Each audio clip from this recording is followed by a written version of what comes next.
찬양 송보 송저 송영 성삼위일체계 영원 무궁하게 거제 영광을 돌리세 영광을 돌리세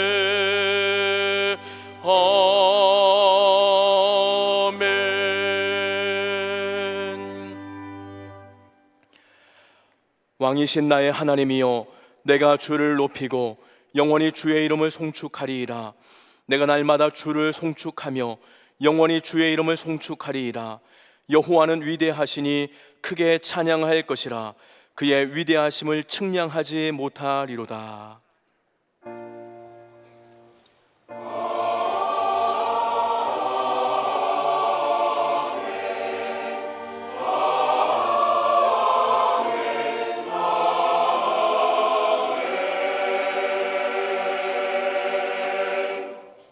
이 시간 하나님께서 우리에게 주시는 구약의 말씀은 스가랴 3장 1절입니다. 제가 가진 성경 1315쪽입니다. 스가랴 3장 1절입니다. 대제사장 여호수아는 여호와의 천사 앞에 섰고 사탄은 그의 오른쪽에 서서 그를 대적하는 것을 여호와께서 내게 보이시니라. 아멘.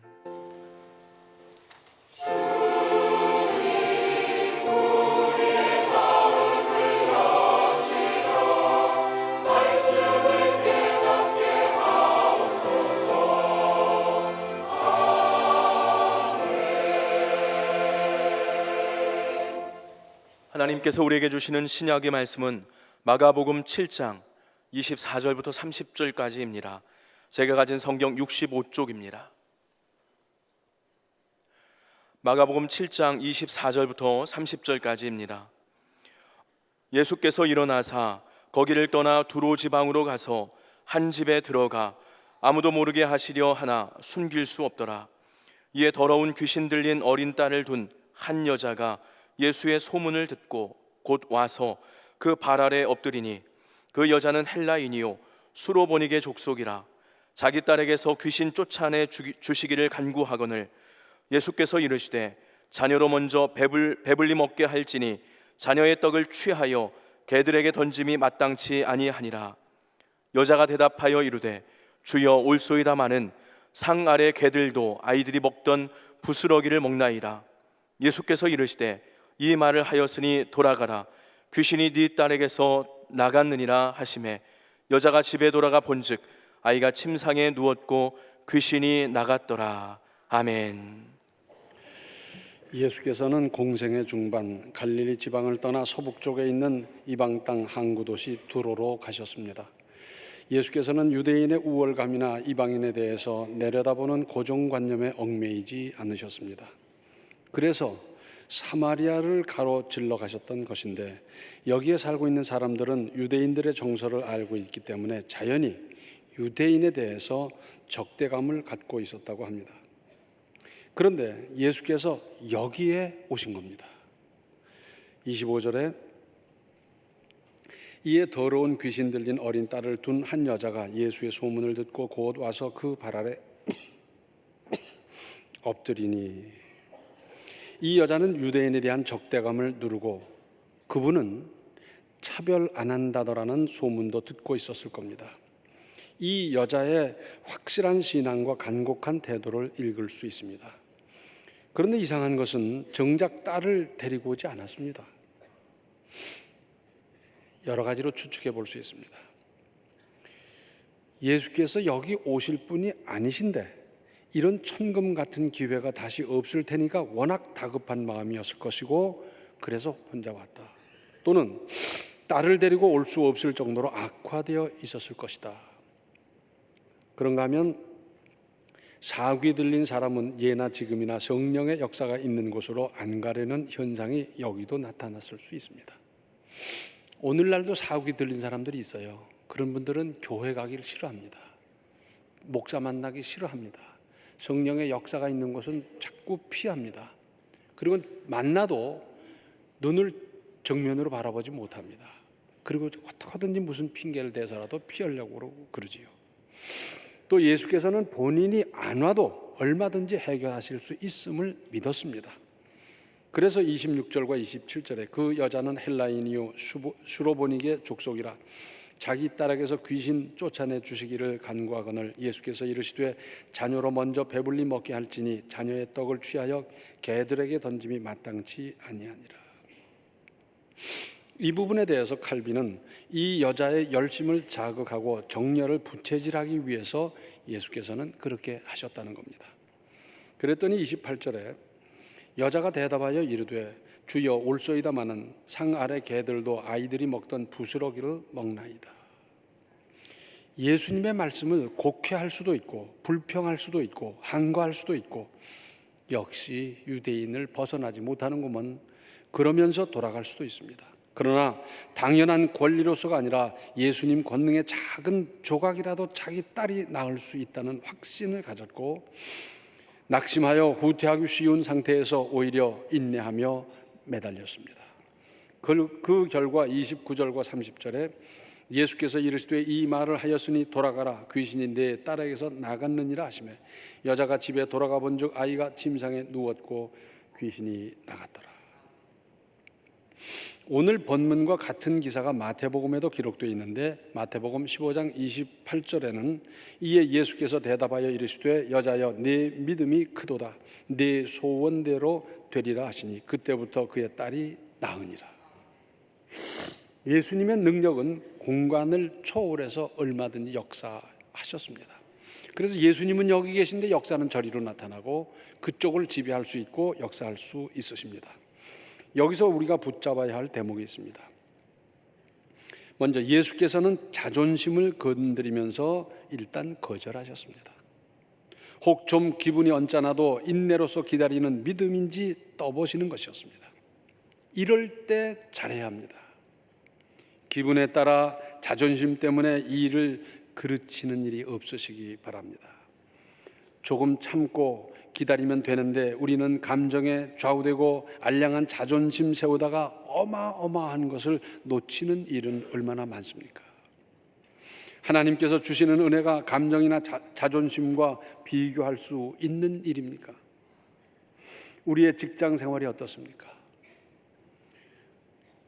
자존심 상하고 스트레스 받고 속상하고 그런 일들 많잖아요.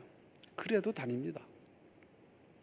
우리 속담에 목구멍이 포도청이라 그래서 다닌다는 거 아니에요? 직장 생활이 천국 같은 곳 있습니까? 없지요. 그런데도 다녀요. 사회생활 어떻습니까? 장사하면 어떻습니까? 별의별 사람이 다 와서 별소리 다 해도 꾹꾹 참고 그저 그렇거니 하고 그저 흘려보내고 그러면서 살아가는 거지. 천사 같은 손님이 와서 천사같이 대해주는 사람 몇이나 되겠어요? 하물며 하나님의 큰 은혜를 받고 살려고 하면서 뭘 어떻게 해야 할지는 자명해지는 것 아니겠습니까? 알아서 하십시오. 또 하나님께서는 우리의 믿음을 수시로 점검하십니다. 그동안 얼마나 성장했는지 얼마나 성숙했는지 여기에는 하나님의 애정어린 기대가 있습니다. 주부들이 음식 조리를 하면서 어떡합니까? 가령 찌개를 한다 그러면 만들어 놓고 맛보지요. 또 찌개를 끓이면서 중간에 또 맛을 봅니다. 간은 맞는지 잘 우러나고 있는지 제맛이 살아나는지 익었는지 그러면서 간을 봐요. 특별히 대단한 손님이 온다 그러면 간을 몇 번을 보는지도 몰라요. 그래가지고 또 집어넣고 별거 다 하지요. 이거 점검하는 거 아닙니까? 시험 치는 게 뭡니까? 여기까지 가르치고 배웠는데 얼마만큼 이해하고 있는지를 알아보기 위해서 치르는 것 아니겠습니까? 그 결과를 보면서 부족한 부분을 찾아내서 보충하고 능한 부분을 더 잘하도록 힘쓰게 하는 겁니다. 하나님께서 수시로 우리의 믿음을 점검하십니다. 그동안 상당히 잘했겠지. 5년 믿었는데 10년 믿었는데 세례 받았으니까 직분 받았으니까 하면서 우리 신앙을 점검하시는데 그때마다 합격하시기를 바랍니다. 많은 사람들이 불합격을 해요. 그래서 날씨 탓하고 또 감정이 어떻다느니 무슨 기분이 어떻다느니 그래가면서 불합격한다니까요. 처음부터 끝까지 모든 점검에 다 합격하는 사람이 몇 사람 있겠습니까? 그러나 적어도 합격률이 높아야 되지 않겠습니까? 초신자 때는 합격률이 30%밖에 안 됐는데 그 후로 40%, 50%, 70%, 80% 그러면서 높아가서 합격을 많이 해야 되지 않겠어요? 오냐, 믿음이 그만큼 자랐구나, 됐다, 참 훌륭하다, 이제 앞으로는 더 크게 믿음이 자랄 거야. 하나님은 이런 기대를 하면서 점검을 하는데 번번이 실패하는 경우가 그렇게 많아요. 그런 점검을 하실 때마다 합격하고 또 합격하면 어떻게 되겠습니까? 우리의 믿음이 자랄 뿐 아니라 우리의 생활이, 삶이, 범사가 향상하고 발전하고 형통해지는데, 그런데 불합격하니까 맨날 진급이 안 돼요. 맨날 2학년이에요. 월말고사, 학년말고사를 잘 봐야 3학년이 되고 4학년이 되는 건데 그걸 잘 못하니까 맨날 2학년이요. 나이가 먹어도 2학년이고 오래 믿어도 2학년이고 언제까지 2학년으로 사시겠습니까? 합격하면 도약합니다. 우리의 신앙도 인생도 범사도 도약합니다. 그래서 점검이 있을 때마다 합격하고 계속 합격해 나가시기를 바랍니다.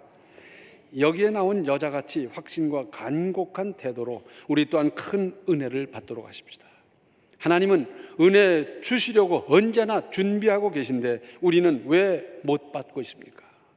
곰곰이 생각해 보면서 내 믿음을 새롭게 해서 우리 또한 이런 경천동지할 은혜를 받으시기 바랍니다. 자, 더러운 귀신 들린 딸을 둔 엄마의 심정이 어떻겠습니까? 얼마나 기가 막히겠어요. 밥을 먹으니 소화가 되겠습니까? 잠을 제대로 자겠습니까? 이 딸을 앞으로 어떻게 기르며 어떻게 시집 보내며 어떻게 살릴까 싶으니 기가 막힌데, 그래서 다급한 마음으로 예수님께 찾아와서 예수님의 그 허락을 받았는데, 응답을 받았는데 가보니까 멀쩡해요. 똘똘해졌어요. 됐다 할 때 그 엄마의 마음은 얼마나 기가 막히겠어요. 얼마나 감격이었겠어요. 얼마나 감사하겠어요. 펄펄 뛰고 잔치를 벌이고 굉장했을 텐데, 이런 경천동지할 만한 은혜를 범사에 날마다 계속 받으며 살아가는 인생을 건설해 가시기 바랍니다. 기도하시겠습니다. 은혜로우신 아버지 하나님, 저희들은 합격보다 불합격을 많이 하며 살아왔습니다. 합격해서 더 큰 은혜를 주시려고 주님께서는 기다리고 계신데, 준비하고 계신데 우리는 지금까지 뭘 하고 왔습니까?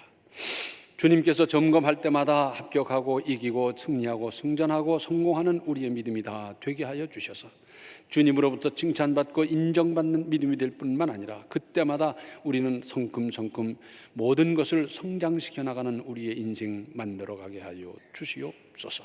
예수님의 이름 받들어 간절히 기도하옵나이다. 아멘. 한결같이 성장해가는 믿음으로 시험을 이기고 또 이기십시오. 지금은 생명의 주 예수 그리스도의 은혜와 하나님 우리 아버지의 극진하신 사랑과 성령의 감화, 감동, 충만, 교통하심이 날마다 큰 믿음, 아름다운 믿음, 성장하는 믿음으로 살기로 작정하는 모든 성도들 머리 위에 이제로부터 영원토록 함께 계시기를 간절히 축원하옵나이다. 아멘.